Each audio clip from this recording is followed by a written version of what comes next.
বিসমিল্লাহির রহমানির রহিম। লেখাপড়ার কোনো বয়স নেই। আমি 60 বছর বয়সে ইংরেজি শিখতেছি। আপনারা যাহারা ইংরেজি শিখতে চান তারা আমাকে এবং আমার আইডি ফলো করুন। ইনশাল্লাহ অতি শীঘ্রই আপনারা ইংরেজিতে অনর্গল কথা বলতে পারবেন, যেটা প্রতিদিন দৈনন্দিন আমাদের যে কাজগুলি করতে হয় সেই কাজগুলিকে আমি ইংরেজিতে বাক্য হিসাবে গঠন করেছি। ইতিপূর্বে আপনারা 1 নাম্বার ও 2 নাম্বার পার্ট অর্থাৎ লেসন 1 ও 2 দেখেছেন। আজকের লেসন পার্ট 3। গতকাল যেখান থেকে শেষ করেছি তারপর থেকেই লেসন 3 শুরু। যেমন নামাজের পর বাইরে যাই, এর ইংরেজি হবে go out after prayer. 30 minute ব্যায়াম করি, এর ইংরেজি হবে আই এক্সারসাইজ ফর 30 মিনিটস। তারপর আমি বাড়ি ফিরি, এর ইংরেজি হবে দেন রিটার্ন হোম। বাড়ি ফিরে ফ্রেশ হই, এর ইংরেজি হবে গেট ফ্রেশ ব্যাক হোম।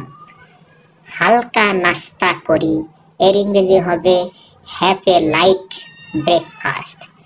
2 ঘন্টা পড়াশোনা করি, এর ইংরেজি হবে I study for 2 hours. 30 minute খবর পড়ি, এর ইংরেজি হবে read the news for 30 minutes. সকালে বাজার করি, এর ইংরেজি হবে I do the morning market. 8:30 মিনিটে গোসল করি, এর ইংরেজি হবে আই শাওয়ার অ্যাট 8:30 AM। 9টায় নাস্তা করি, এর ইংরেজি হবে ব্রেকফাস্ট অ্যাট 9 o'clock। 9:30-এ বাসে উঠি, এর ইংরেজি হবে got on the bus at 9:30।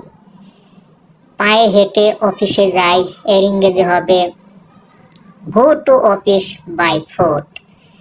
রিক্সায় অফিসে যাই, এর ইংরেজি হবে go to office by rickshaw.